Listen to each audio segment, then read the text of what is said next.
Navabandar marine police દ્વારા cyber ફ્રોડથી બચવા જનજાગૃતિ કાર્યક્રમ કરવામાં આવ્યો।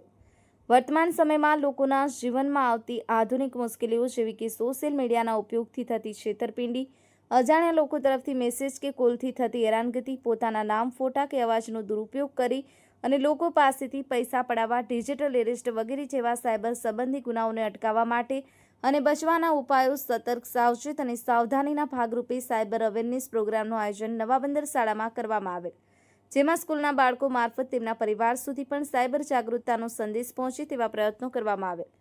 આહિર કાળુભાઈ, દેવ 24/7 ન્યૂઝ, ઉના।